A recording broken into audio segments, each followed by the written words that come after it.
اللہ اکبر لا الہ الا اللہ اللہ اکبر وللہ الحمد اللہ اکبر لا الہ الا اللہ اللہ اکبر وللہ الحمد۔ ناظرین و سامعین، یہ وہ تکبیرات ہیں جو ان ایام میں اس ساری زمین پر مکہ مکرمہ سمیت دنیا کے کونے کونے میں ہر لمحے میں اذان کے علاوہ پڑھی جانے والی تکبیرات، فضاؤں میں گونجنے والی آوازیں ہیں۔ اس کا مطلب یہ ہے اللہ ہی سب سے بڑا ہے، اللہ ہی سب سے بڑا ہے، اللہ کے علاوہ کوئی معبود نہیں، اللہ ہی سب سے بڑا ہے، اللہ ہی سب سے بڑا ہے، اور تمام تعریفیں اللہ ہی کے لیے ہیں۔ ناظرین و سامعین، یہ ذی الحجہ کے ایام ان داستانوں کی طرف ہمیں لے کر جاتی ہیں جن ایاموں میں ابراہیم علیہ السلام اپنے خالق حقیقی، معبود حقیقی کی پہچان کرنے کے بعد اپنے بیٹے حضرت اسماعیل علیہ السلام اور آپ کی زوجہ حضرت ہاجرہ علیہ السلام کے ساتھ جو ادائیں مکہ مکرمہ کی وہ مقدس مقام کعبۃ اللہ، صفا اور مروہ کی پہاڑیاں، اور اسی طرح سے وہ زمزم کا کنواں، یہ محبت، یہ عشق خدا، اور اسی کے ساتھ ساتھ قربانی کے وہ جذبات، خدا کے نام پر مر مٹنے کی وہ ارادے،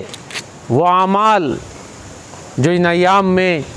ہوئے تھے، آج بھی ہو بہو اسی طرح سے ہو رہے ہیں۔ یہ ایام اللہ کو اتنا محبوب ہیں، اتنا پسندیدہ ہیں کہ اللہ تعالیٰ نے قیامت تک کے لیے حضرت ابراہیم علیہ السلام اور ان کے فرزند حضرت اسماعیل علیہ السلام اور ان کی ابراہیم علیہ السلام کی زوجہ اسماعیل علیہ السلام کی ماں ہاجرہ علیہ السلام کے وہ قربانیاں، وہ جذبہ عشق میں دوڑتی پکارتی ہوئی ادائیں، وہ ننگے پیر کا چلنا، آسمانوں کی طرف دیکھ کر پکارنا، یہ تمام تر ادائیں اللہ نے قیامت تک کے لیے حجاج پر واجب کر دیا، ضروری کر دیا۔ آج حرم میں، آج عرفہ میں، آج وہ کعبے کے اندر، کعبے کے اطراف میں جتنی بھی راستے ہیں، زمینیں ہیں، اسی صداؤں کے ساتھ، تکبیرات کے ساتھ گونج رہی ہیں، وہی ادائیں دوبارہ ریپیٹ ہو رہی ہیں جو حضرت ابراہیم علیہ السلام، اسماعیل اور ہاجرہ علیہ السلام نے آج سے تقریباً 2,500-3 ہزار سال پہلے ان جگہوں پر ادا کیے تھے۔ یہ ایام اللہ کے لیے جینے مرنے کی سبق دے رہی ہیں۔ یہ ذی الحجہ کے ایام یہ سبق دے رہے ہیں، یہ جان بھی تیرا نہیں ہے اے انسان، یہ مال بھی تیرا نہیں ہے، یہ جذبات بھی کسی کے عطا کردہ ہیں، اور جس نے تجھے دیے ہیں اس کا نام رب ہے، رب العالمین ہے، اللہ ہے۔ اس کے لیے جینا مرنا سیکھو۔ اس کی ایک ادا کے طور پر انہی ایام میں عید الاضحیٰ ہے۔ 10 ذی الحجہ کو عید الاضحیٰ کہا جاتا ہے، جس میں دنیا کے اندر بسنے والے تمام ایمان والے اپنی اپنی طاقت کے مطابق، کوئی اونٹ کو اللہ کے راہ میں ذبح کرتا ہے،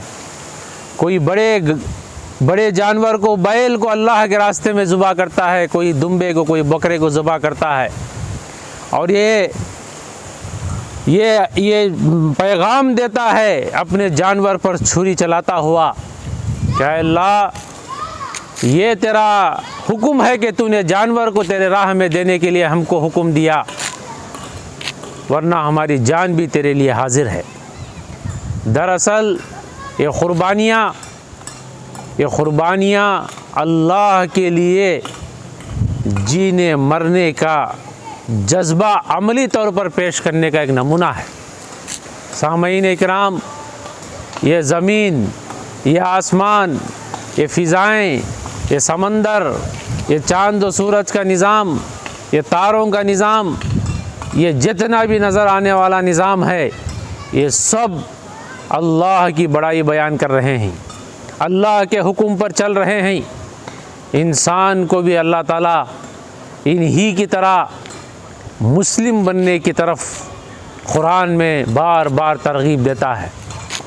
اور ان بزرگ ہستیاں اور پاکیزہ ہستیاں، معصوم ہستیاں، انبیاء علیہ السلام کی طرف،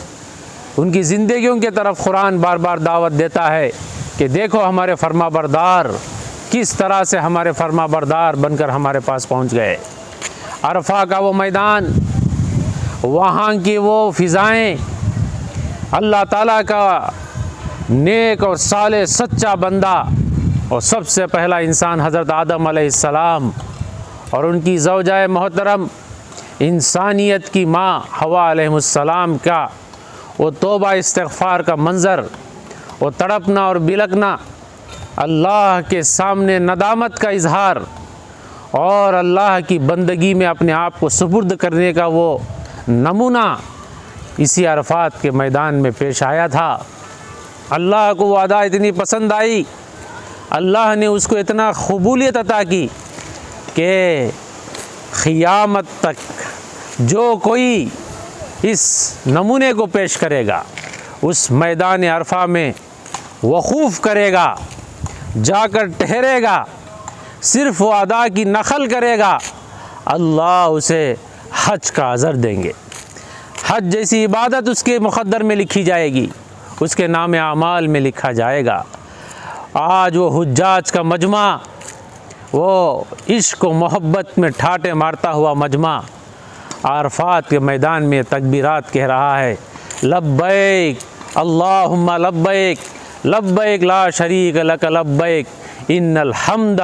والنعمت لک والملک لا شریک لک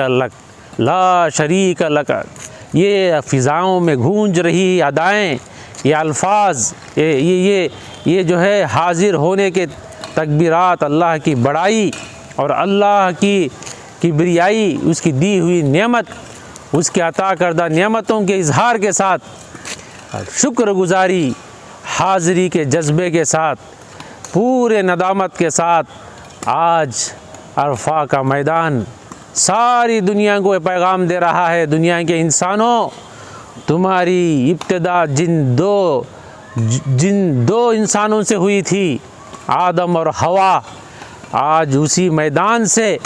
ساری دنیا کو ندا لگائی جا رہی ہے کہ انسان سب ایک ہیں، ان میں کوئی اونچ نیچ نہیں ہے، کوئی فرق نہیں ہے، ایک ہی ماں باپ کے اولاد ہیں، یہ سب کے سب اللہ کے غلام ہیں، بندے ہیں، بندگی میں ہی ان کی زندگی ہے۔ جو اس بندگی کے ساتھ زندگی گزارے گا، جو اس حال میں زندگی گزارے گا کہ اس کا پیدا کرنے والا اس سے خوش ہو جائے، تو اللہ تعالیٰ اس جنت جیسی بڑی نعمت سے سرفراز فرمائیں گے۔ سامعین اکرام، اور بالخصوص اہل ایمان، اہل اسلام، ان ایام کو غنیمت جانیں۔ 9 ذی الحجہ ہے، روزے کا اہتمام کی کوشش کریں۔ 10 ذی الحجہ کو عید الاضحیٰ ہے، اس ہمارے عیدگاہ میں قدری کے 8 بجے جماعت طے کی گئی ہے، 8 بجے سے پہلے آ جائیں۔ فجر کی نماز کسی حال میں نہ چھوٹے، عید کی نماز کے ساتھ ساتھ اس سے زیادہ اہمیت فجر کی نماز ہے، فجر کی نماز کو اٹھ جائیں، اللہ کی بڑائی بیان کرتے رہیں، تکبیرات زبان پر ہو، دنیا کا ہم نے بک لیا، بول لیا، سن لیا، سنا لیا، اب صرف زبان پر اللہ کی بڑائی ہو، اللہ اکبر اللہ اکبر، لا الہ الا اللہ واللہ اکبر اللہ اکبر وللہ الحمد، یہ زبان پر جاری کرتے ہوئے عیدگاہ کی طرف پوری عبدیت کے ساتھ، پورے اظہار عبادت کے ساتھ، اظہار بندگی کے ساتھ نکلیں۔ 8 بجے سے پہلے عیدگاہ پورا ایسا منظم انداز میں ترتیب کے ساتھ بیٹھ جائے کہ دنیا کو یہ معلوم ہو جائے کہ یہ ایمان والے ایک ایسی ہستی کے اطاعت میں ہیں جس کا نام محمد الرسول اللہ صلی اللہ علیہ وسلم ہے۔ اطاعت کا اظہار، عبادت کا اظہار، عشق کا اظہار دنیا کو دینے کے لیے عیدین ایک بہترین موقع ہے۔ 8 بجے سے پہلے آ جائیں، جماعت وقت پر ٹھہر جائے، نماز میں خشوع خضوع کے ساتھ نماز ادا ہو،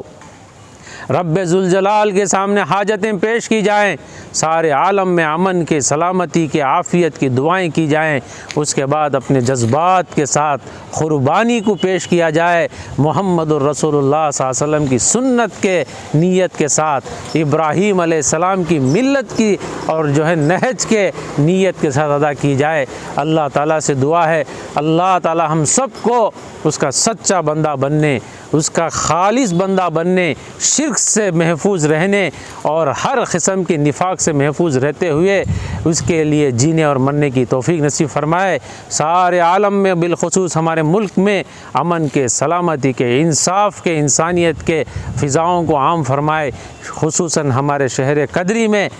حق کا بول بالا فرمائے، مسلمانوں میں اسلامی شعور نصیب فرمائے، برادران وطن تک اللہ کے پیغام کو پہنچانے کی توفیق نصیب فرمائے، اور جذبہ انبیاء کے ساتھ، جذبہ ابراہیمی کے ساتھ اور جذبہ آخری نبی محمد رسول اللہ کے ساتھ جینے مرنے کی توفیق نصیب فرمائے۔ آمین والحمد للہ رب العالمین۔